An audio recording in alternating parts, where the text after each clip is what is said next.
13페이지를 보시고요. 우리 지난주에 교사로 섬기는 것에 있어서의 어떤 어려움들, 또 감동받았던 순간들 이거 한번 나눠봤죠. 그리고 이제 세 번째 질문 좀 생각해 보셨나요? 나를 교육의 자리로 이끄는 것. 네. 여러분, 교육의 자리로 이끄는 것이 무엇입니까? 생각해 보신 분들 한번 우리 대답해 볼까요? 집에 가서 생각해 보신 분 없으신가요, 혹시? 네. 집에 갔다 놓고 이거 어디다 꽂아놓고 보시지도 않으셨다고요? 자, 지금 한번 생각해 보세요. 나를 교육의 자리로 이끄는 우리 반, 또 우리 부서 아이들의 어떤 영적인 상황도 좋고, 아이들의 어떤 심리적인 상황도 좋고, 내가 이 아이들의 그 아픔을 내가 치유해주고 싶다. 그것 때문에 내가 나의 어떤 힘든 그 과정들에도 불구하고 그 교육의 자리로 나아가게 하는 그것이 무엇인지. 네.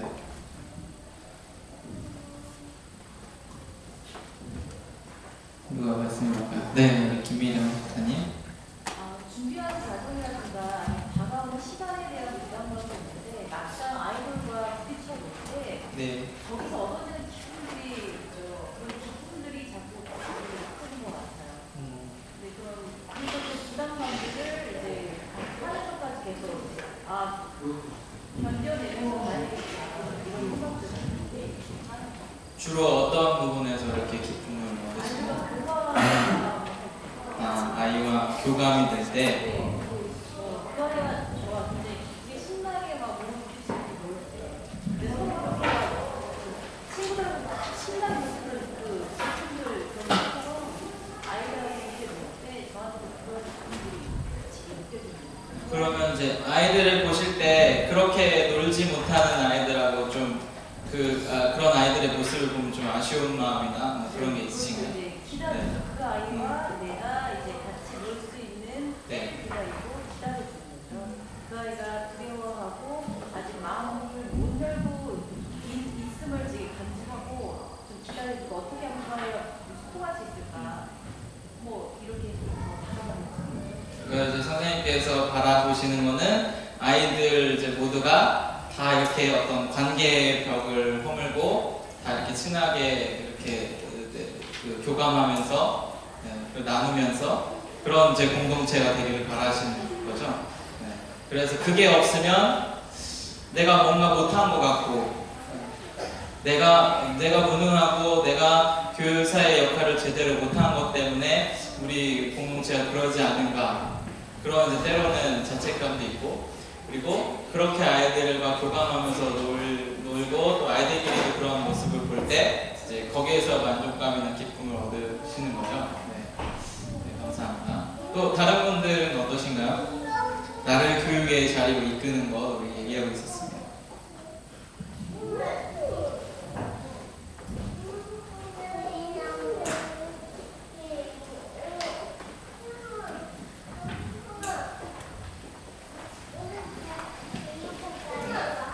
혹시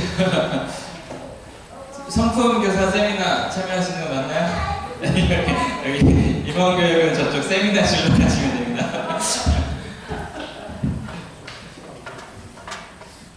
다른 분 생각해 보신 분 없으세요? 나를 교육의 자리로 이끄는 것? 네. 이거 첫 얘기 이번 그 세미나에 되게 중요해요. 개인적으로는. 이게 없으면 이제 계속 여러분은 어떤 의무감으로 자기를 이제 막 누르면서 이거 해야 돼요, 교사를. 꼭 찾으시길 바랍니다. 다음 주에 또 물어볼게요. 우리 지난 시간에 이제 그 기독교 성품 교육의 목적과 방법, 그래서 우리 예수님께서 교육하셨던 그 목적과 방법에 대해서 함께 나눴죠. 예수님의 교육 목적은 결국 한마디로 얘기하면 뭐다? 볼까요? 우리 거기 밑에 두 번째 질문이었죠? 마가복음 6장 10절에 나오는 하나님 나라의 완성, 하나님의 나라로 이들을 이끌어가는 것. 네. 그래서 이 하나님의 나라로 이끌어가기 위해서 그들에게 생명이 없는 것을 보시고 아파하셨고, 그래서 그것이 없기 때문에 생명이 없는 그 사람들을 보시고 예수님께서는 그 지친 몸을 이끌고도 항상 날마다 가르치시러, 또 치유하시러, 선포하시러 그 교육의 자리에 계속해서 나아간 것이요. 13페이지입니다. 그리고 예수님의 교육적인 관심은, 그때 우리 같이 읽어볼게요. 시작. 생명이 없는 사람들, 잘못된 신앙, 영생, 구원에 대한 오해, 이런 것들 때문에 그 예수님께서는 그 가르침의 자리로 나아가셨다. 우리가 하나님의 나라에 대한 우리가 이해함이 좀 필요합니다.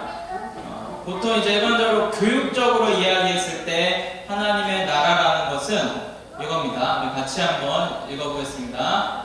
시작. 구성원들의 개인적 삶에 개입하여 하나님 나라에 대한 비전을 주고 신앙 공동체가 가진 교육 자원으로 함께 하나님 나라를 향해 가는 것. 이게 그 기독교 신앙 교육의 목적이죠. 하나님의 나라는 무엇이냐?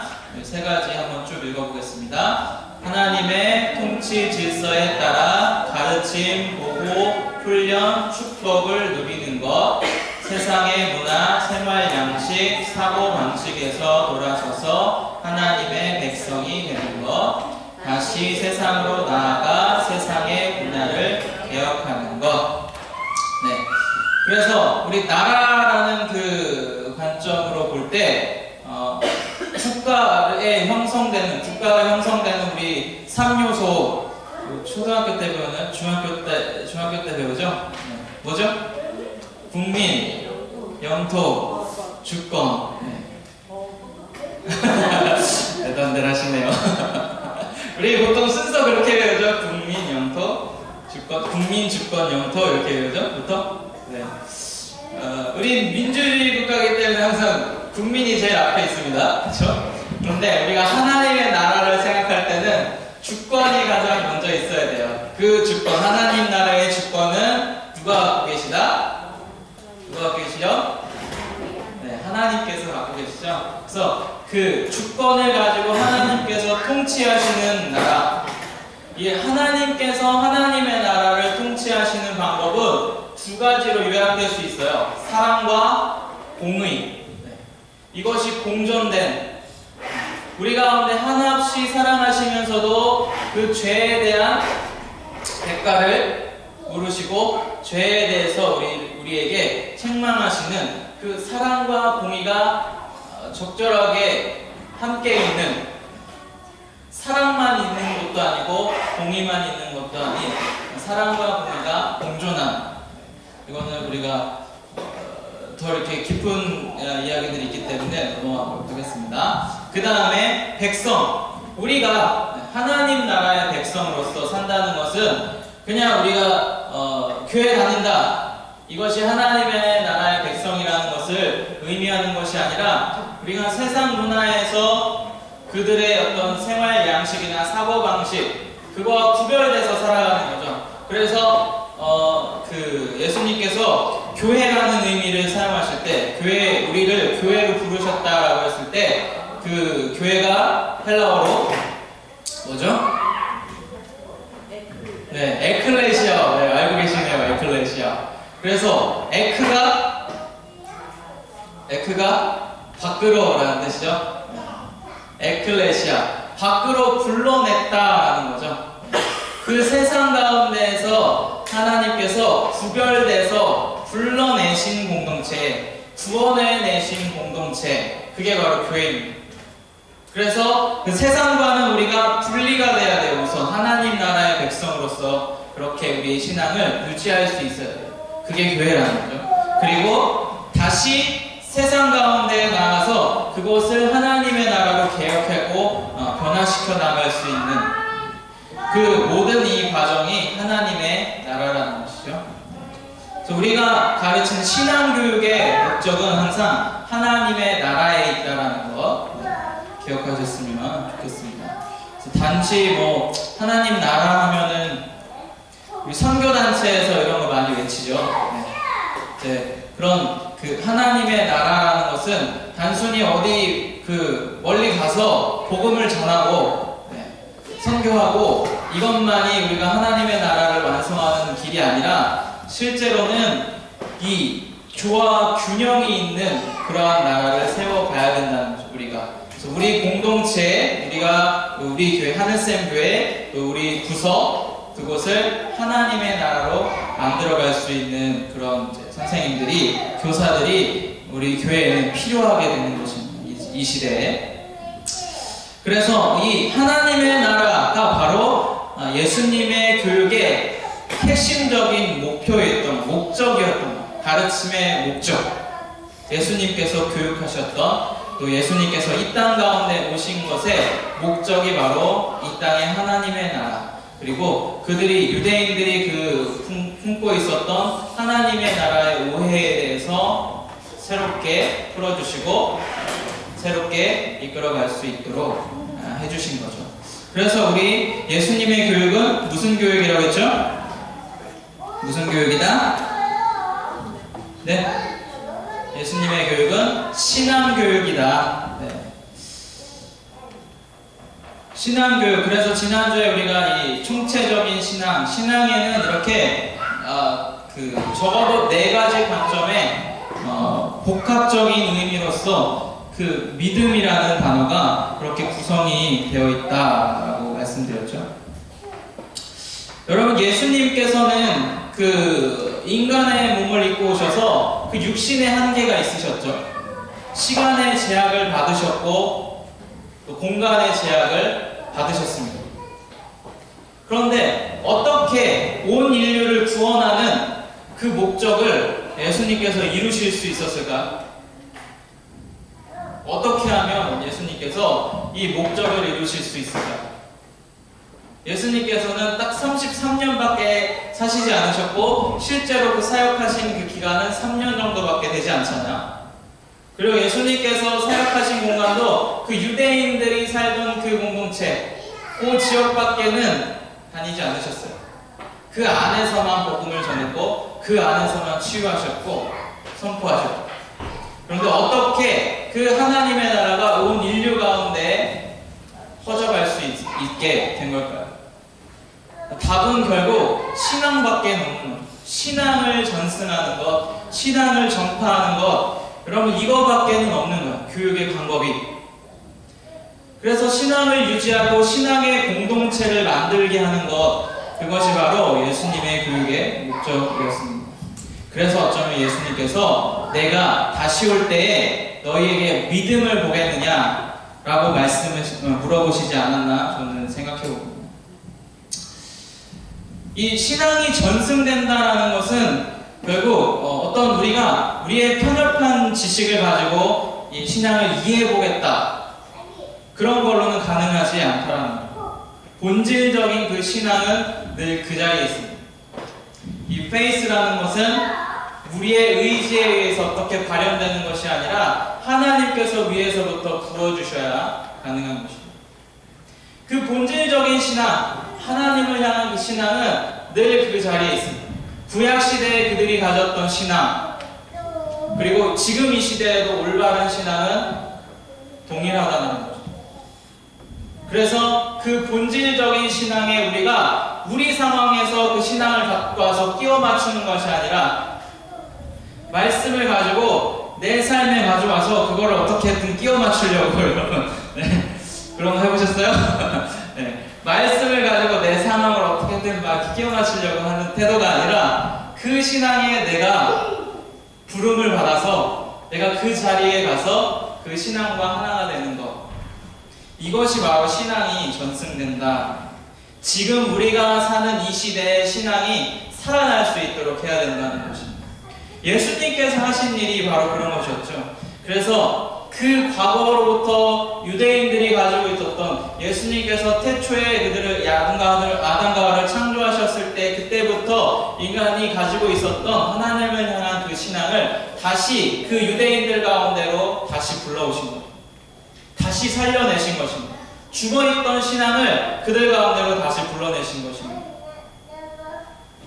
그 부르심과 응답이 가능할 수 있었던 이유, 그 신앙이 지금 그들에게는 이해할 수 없었던 그 신앙이 예수님께서 선포하는 것들 가운데 그 제자들이, 그 사람들이 예수님께서 선포하셨던 그 믿음으로 이렇게 부름과 응답이 있었을 수 있는 그 이유는 바로 예수님께서 그 사람들을 보셨기 때문에, 그 영혼들을 보셨기 때문에, 진정으로 그들이 아파하는 것은 무엇인지, 그래서 먼저 그들을 위로하시고 먼저 그 갈망을 채워주시고, 그들의 언어, 그들의 문화, 그들의 이해함으로 하나님의 나라를 선포하셨기 때문에 그 유대인들이 받아들일 수밖에 없었던 것입니다.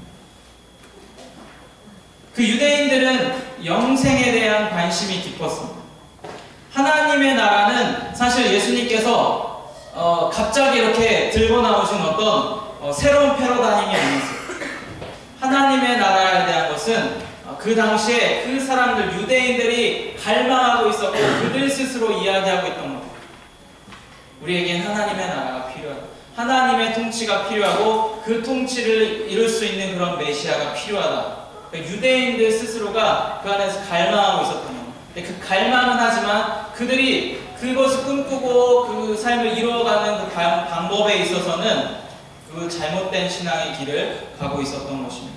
그래서 그 하나님의 그 나라에 대한 그들이 가지고 있었던 왜곡된 신앙을 다시 한번 깨우셔서 새롭게 그들에게 본질적인 신앙을 그들에게 부어주신 것입니다.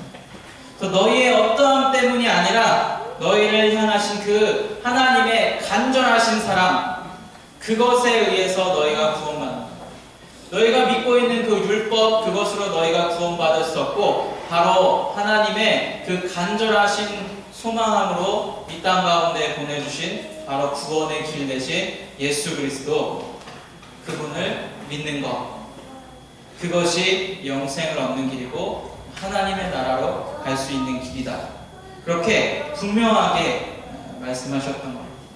그래서 여러분, 신앙은 잘 보시면 우리가 그 영생을, 구원을 바라고 기대하는 어떤 간절한 마음이면서 또 영생을 들고 찾아오신 예수님을 신뢰하는 것이고요.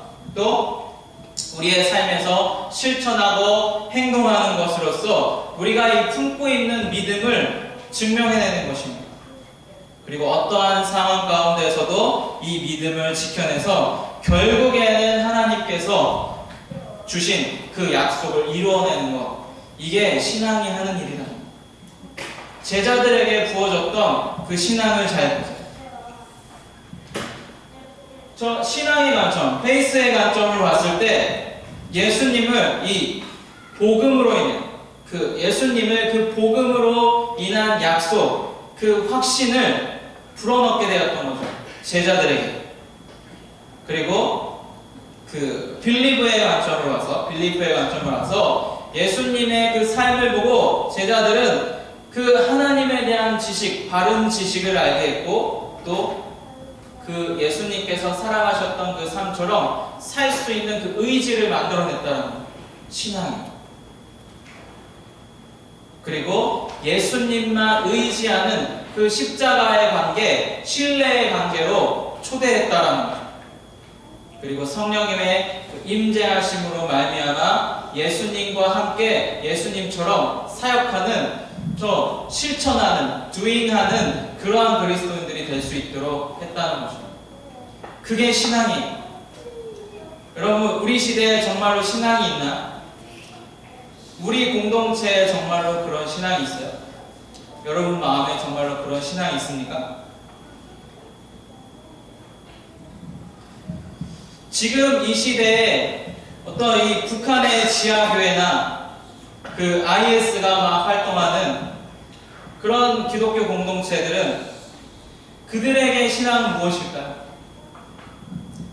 그들에게 그리스도인이 된다는 것은 그 그 동시에 자기가 생명을 내어놓을 수 있는 그런 결단을 할 수 있느냐 이거죠. 그렇다면 여러분, 이 살아있는 신앙이 과연 오늘 나의 삶의 자리에서는, 또 우리가 이 속한 공동체, 내가 가르치는 그 교육의 현장에서는 우리로 하여금 무엇을 하도록 부르고 있느냐, 그 신앙. 정말로 이 신앙이 예수님께서 우리에게 다시금 새롭게 해주셨던 그 신앙이 정말로 우리 다음 세대에도 지속될 수 있을까요? 지속될 수 있을까요, 여러분? 그것을 고민하는 게 교사입니다. 여러분, 그런 교사들이 다 되시기를 바랍니다. 그 요새 막 헬조선 이런 거 외치죠. 헬조선 뭔지 아세요? 우리나라 정말 지옥 같다라는 거예요. 우리 요즘 젊은이들이 그냥 흔하게 이야기하는 거예요. 그래서 그냥 이 나라 떠나고 싶다는, 난 대한민국의 국민이기를 거부한다는 것이죠. 여러분, 지금 우리 이 시대에 헬조선이라는 걸 외치는 이런 시대에 그리스도인이 된다는 것은 뭘 의미하는 걸까요? 사회의 정의는 이미 오래전에 무너졌고, 누구도 소망이 있지 않다라고, 소망이 없다라고 말하는 그 시대. 그렇지만 이 그리스도인들만큼은 이 나라를 하나님께서 어떻게 이끌어 오셨는지 말해줄 수 있어야 되고, 소망이 여기에 있다, 이곳에 우리 교회에 바로 소망이 있다라고 말해줄 수 있어야 되지 않을까요? 그래서 이 시대에 우리가 이 대한민국에서 그리스도인이 된다라는 것은 결국 우리가 무너진 그 신뢰를 회복하고 하나님과는 지금 너무도 멀어져 있는 이 신앙의 모습을 다시 되돌리는 것에 우리가 헌신할 수 있겠느냐 하는 것입니다. 여러분, 그 질문 앞에 당면에 있는 것입니다. 내가 정말로 그리스도인이 될 것인지, 아니면 그냥 대충 신자가 될 것인지. 그래서 지금부터 여러분들이 받는 고난들, 고통들, 여러분의 수고들, 지금 이 시간 이렇게 와서 몇 시간씩 교육받고 있는 이 힘든 과정들, 이것은 무엇 때문에 받는 고통이냐? 이 신앙을 다시 회복하고자, 신앙을 다시 회복하고자 우리가 기꺼이 헌신할 수 있는 그런 결단에서 오는 고통이라는 거예요. 여러분, 즐거이 받을 수 있기를 소원합니다. 그 다음에 그걸 우리를 할 수 있도록 해주는 것이 바로 신앙이다. 그래서 우리는 신앙을 교육한다. 그렇기 때문에 우리는 한 인간에게 어떻게 신앙이 형성이 되고 그것이 어떻게 한 인간을 이끌어가는지 그것을 알 수 있어야 돼요. 그래서 지난 시간에 비교 종교학자 하비콕스라는 사람이 이야기하셨던 그 신앙의 흐름에 대해서 말씀드렸죠. 예수님께서 살아계셨던 그 당시에는 신앙의 자체이신 그 신앙의 시대였다는, 예수님, 그 신앙을 우리가 듣고 보고 만질 수 있었던, 예수님께서 살아계셨던 정말로 그 페이스가 살아있었던 페이스의 시대라는 거죠.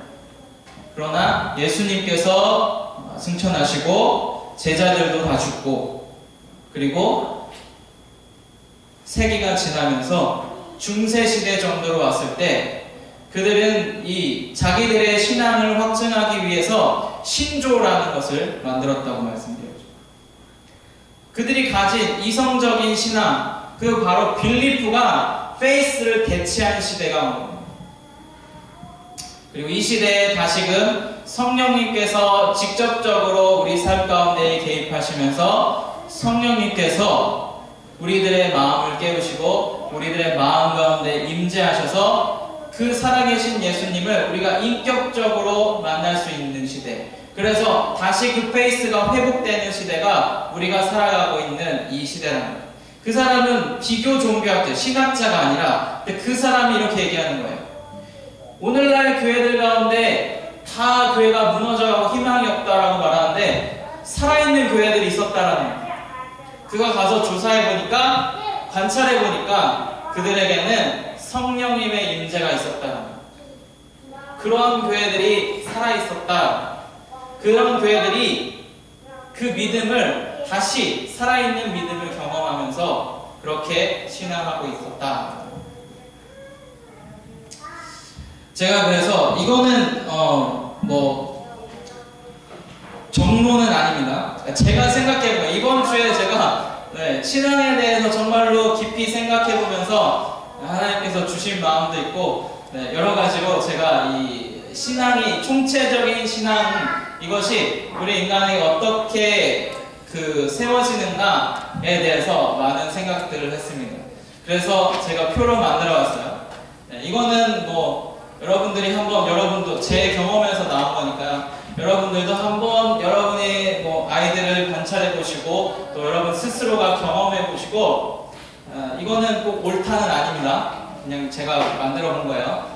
동의하셔도 되고 안 하셔도 되는데 로마서 1장 17절에 보면 복음에는 하나님의 의가 나타나서 믿음으로 믿음의 이름이 하나니 기록된 바 오직 의는 믿음으로 말미암아 살리람과 같으니라. 그래서 이 믿음에 대해서 바울이 정말로 강조했죠. 우리는 오직 믿음으로 인해서 구원을 받는다. 이것은 근데 이 바울이 이야기한 여기서 믿음은 단지 어떤 지식적인 어떤 믿음, 행위적인 어떤 그런 믿음이 아니라 우리가 아까 앞서 이야기한 이 총체적인 믿음으로 인해서 우리가 믿음의 삶으로 살아감으로 인해서 우리가 정말로 하나님께서 원하시는 그 믿음의 수준에 이를 수 있다. 이 믿음으로 믿음에 이르게 한다라는 것은 이 두 가지가 다른 믿음이 아니라 믿음에 대한 강조를 하는 유대인들이나 헬라인들이 사용했던 그 어법이 우리는 더 뭐뭐하다 이렇게 얘기하잖아요. 좀 더 뭐뭐하다 이렇게 얘기하잖아요. 그들 단어에서는 비교급 이게 없습니다. 그래서 단어를 두세 번 쓰면 그만큼 강조한답니다. 여러분 보이시죠? 교회를 교회되게, 성도를 성도되게. 그죠? 본질적인 교회가 정말로 교회되게 한다는 거죠. 본질적인 그 성도의 모습이 성도되게 한다는 거죠. 그것처럼 본질적인 그 믿음으로 우리가 그 믿음을 추구하는 삶을 살 때 정말로 그 믿음에 이를 수 있다는 거죠. 그래서 믿음이라는 것은 먼저 지식적인 알므로써 시작이 됩니다. 그래서 어떤 그 하나님에 대한 지식, 예수님에 대한 지식, 우리 어린아이들 보면 그냥 따라하죠. 네.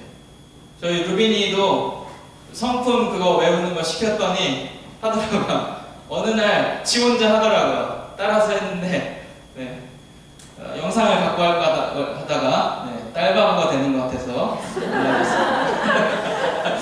진짜 귀엽거든요. 그 아이들이 그 단어 뭔지 몰라요. 하지만 지식적으로 이해하죠.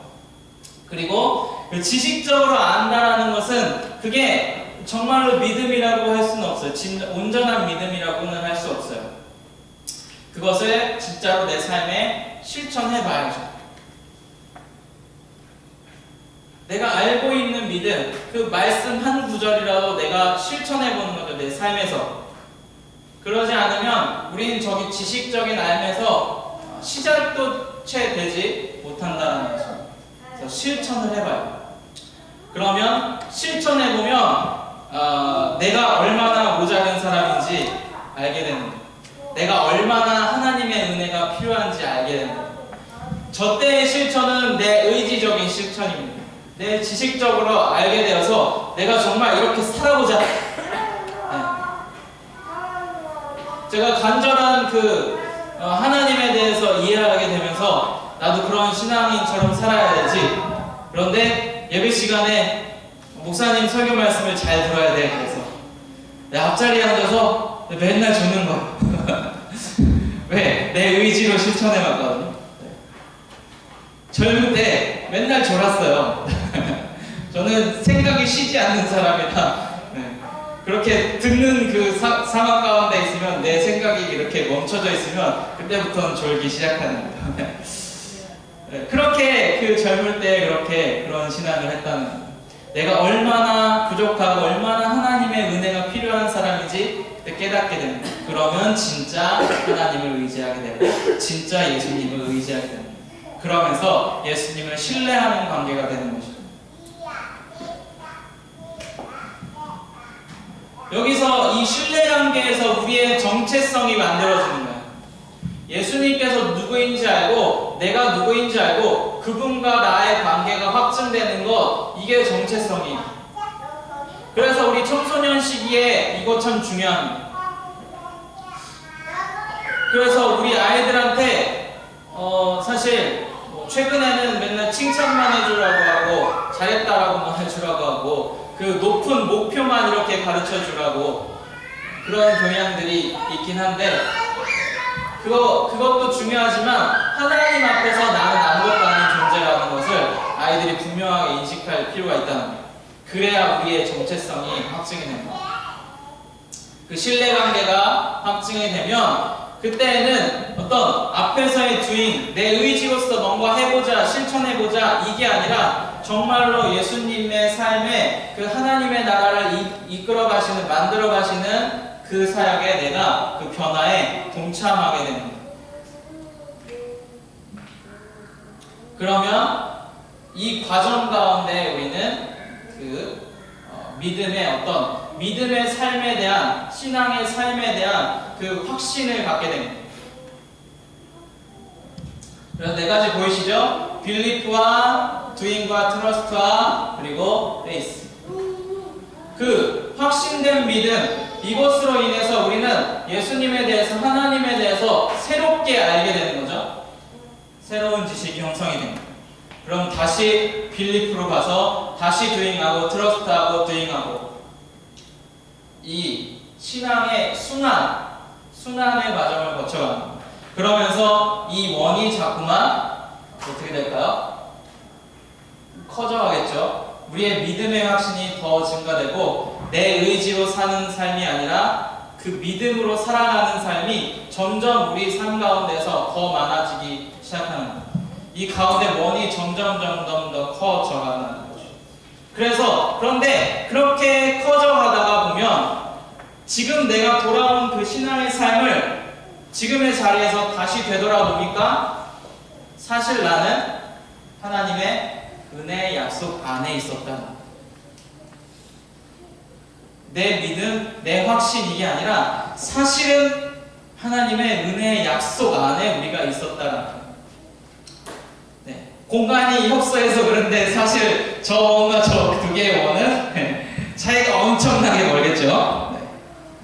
네. 제가 생각해 본 것은 이 신앙의 성숙이라는 건 뭐냐면 결국 이 작은 이 원이 하나님의 그 약속에 다다르도록 계속해서 저 원이 확장돼 가는 것, 이게 신앙의 성숙이라는 것. 어떻게 좀 동의가 되십니까? 네.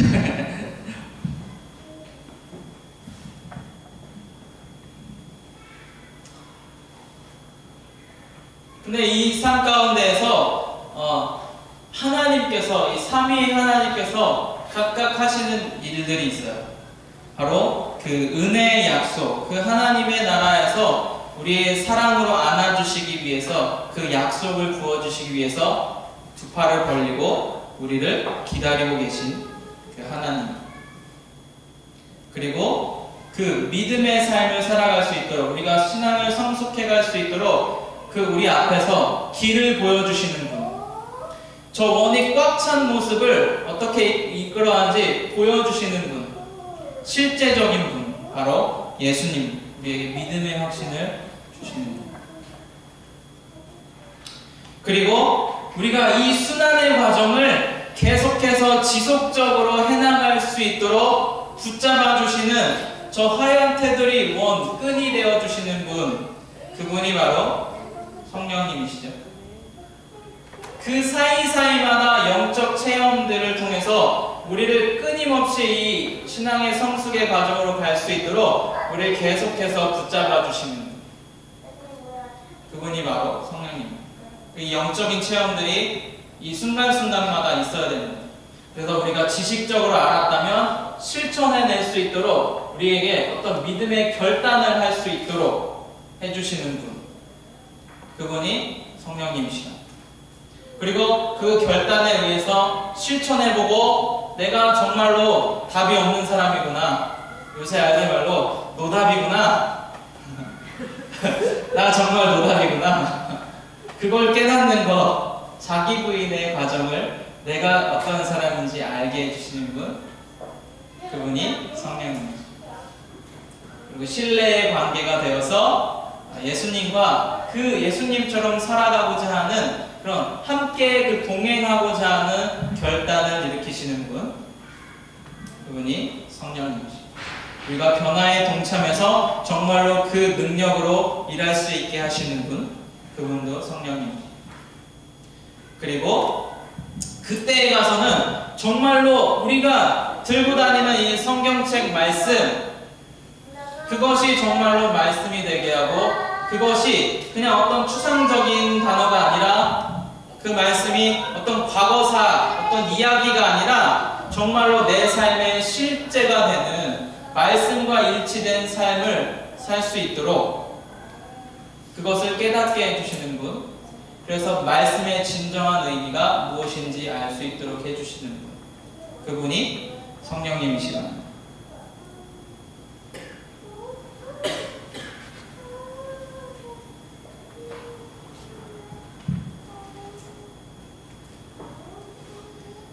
자, 다음 세미나까지 1년 동안 뭐 사진을 찍으시든 메모를 하시든 정말로 이렇게 우리의 신앙이 되고 있는지 여러분 한번 검증해 봐 주세요, 여러분들이. 다음 세미나 때 우리가 1년 뒤에 이걸 한번, 이게 정말 어느 부분에서 좀 허점이 있는지, 여러분 우리가 인간이 만들어내는 모든 이론들은 완벽할 수가 없어요. 어떻게 우리가 하나님의 그 신비를 우리 인간의 사고로서 이해할 수 있겠습니까? 하지만 우리가 좀 더 우리의 시각에서 좀 이해할 수 있도록 그런 좋은 표들, 그런 도표들은 만들어낼 수가 있습니다. 여러분들이 한번 검증해 보시고, 이런 건 좀 아닌 것 같은데요 하시는 것들 한번 생각해 와 주시면 감사드리겠습니다. 자, 그러면 여러분 이 각각의 이 신앙이 성숙되는 과정에서 선생님들, 교사들은 뭘 해야 될까요?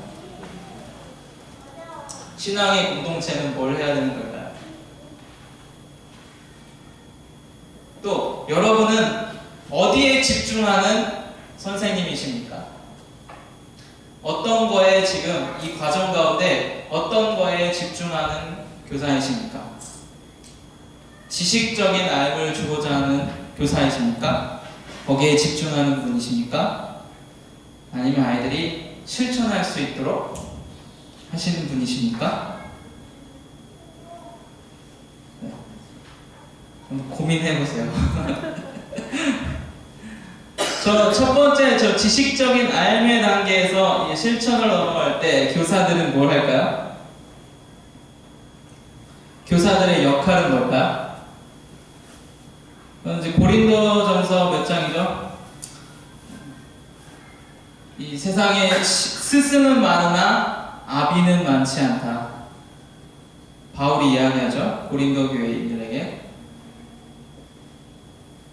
아비는 복음으로써 내가 너희를 낳았다라고 고백하죠, 바울이.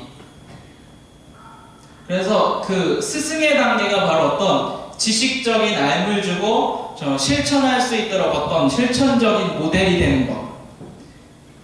그것이 이쪽 지식적인 알, 또 실천의 부분에서 교사들이 해줄 수 있는 역할이죠. 저는 이게 뭐라고 해야 될까요? 단계가 있어가지고 어떤 게 더 중요하고 그렇다고 보진 않아요, 분명히. 왜? 이거는 순환되는 과정이기 때문에, 제가 생각하는 신앙은 순환되는 과정이기 때문에 지식적인 알미 단순히 페이스보다 더 낮은 단계다, 이렇게 우리는 치부해버릴 수는 없다는 얘기예요. 내가 알고 있는 것, 이것도 믿음이라는 거. 지식적인 알을 분명히 줄 수 있는 교사가 돼야 돼요. 그쵸? 그래야 될까요? 골리앗을 쓰러뜨린 사람이 누구죠? 애들 물어보면 대답해 주셔야 되잖아요. 또 가끔씩은 아이들이 전혀 제가 살펴보지 않았던 이상한 데에서 그 성경적인 지식을 요구할 때가 있죠. 이거 물어볼 때, 곤란한 질문들을 할 때. 아이들에게 어쨌든 그 지식적인 알을 줄 수가 있어야 돼요. 예수님 어떤 분이시고, 하나님 어떤 분이시고, 중요합니다, 반드시. 그리고 실천. 실천할 수 있도록 선생님들께서 어떤 실천적인 모델이 되어 주셔야 돼요. 아, 나도 저 선생님이 하시는 것처럼 나도 하고 싶어 라는 이런 결단이 나와야 되고, 또는 우리 같이 뭐 해보자. 그리고 말씀 이렇게 살라고 했으니까 우리 이런 거 한번 실천해보자. 해봐가 아니라 해보자. 네. 이게 그 실천 단계에서는 교사, 선생님들이 해주실 수 있는 그런 역할이 있지 않을까? 저만 말하는 것 같은데. 네, 신뢰 단계에서 선생님들 뭐 하실 수 있을까?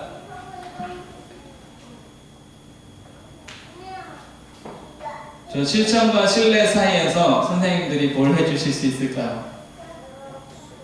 네? 약속. 네. 그러니까 아이들이 내가 가르치는 학생들이 실천해봤는데 안 돼요.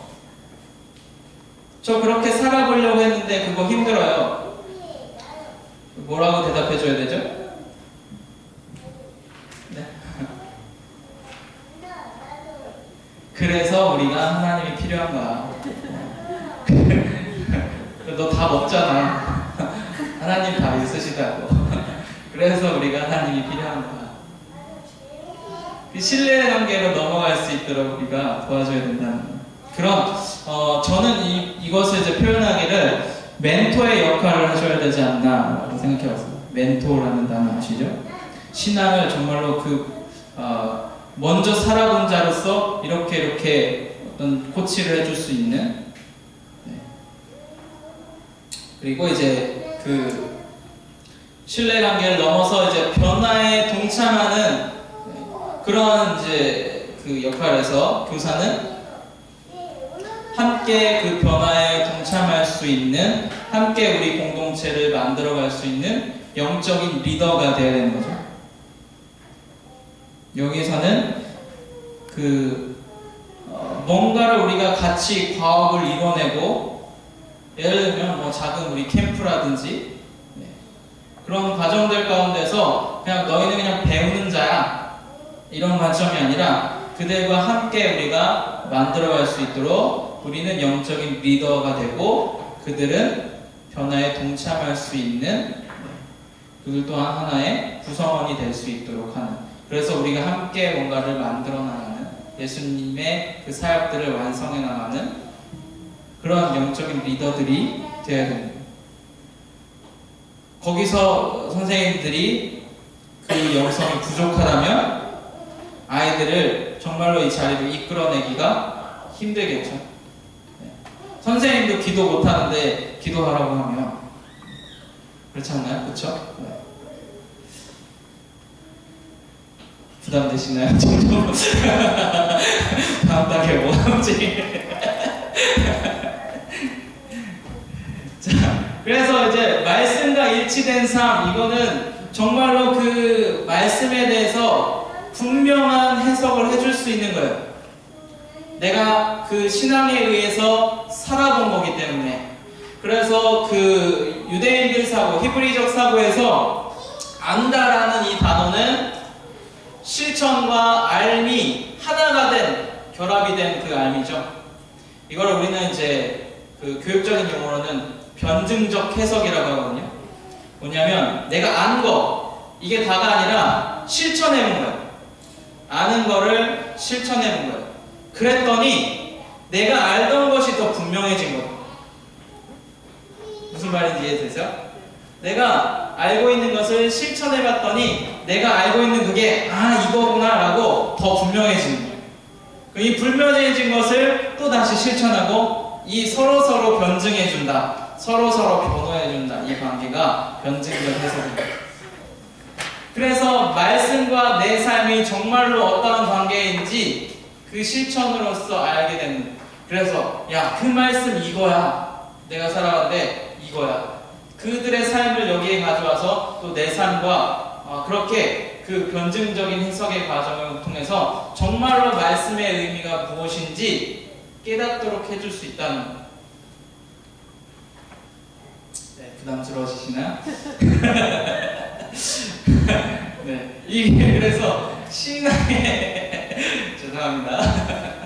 그래서 여러분, 내가 이 신앙의 과정을 거쳐보지 않고 우리 자녀를, 우리 교회학교의 아이들을 그 신앙의 길로 인도해낼 수가 결코 없다는 거죠.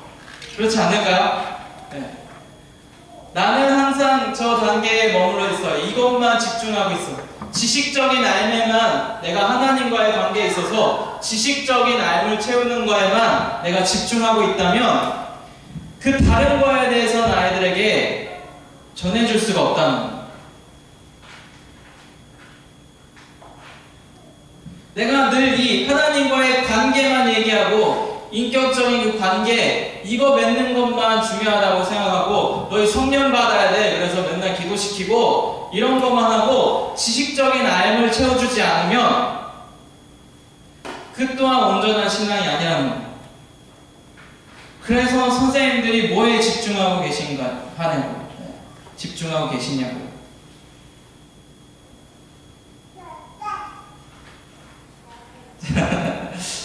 부담을 주는 것 같으니까 우리 점점 더 이쯤 해두고요. 네, 선생님들이 이 신앙의 이제 그 형성되는 과정을 이해하시고 우리 아이들을 과연 나는 어떤 교사인지를 생각해 보시고 그 과연 나는 이 신앙의 지표에서 내가 얼마나 이 믿음의 확신을 가지고 있는지 스스로 좀 생각해 보시는 그런 시간들이 되셨으면 좋겠습니다. 아멘. 네. 이야기 많이 들었으니까요. 우리 잠깐 10분 정도 쉬고요.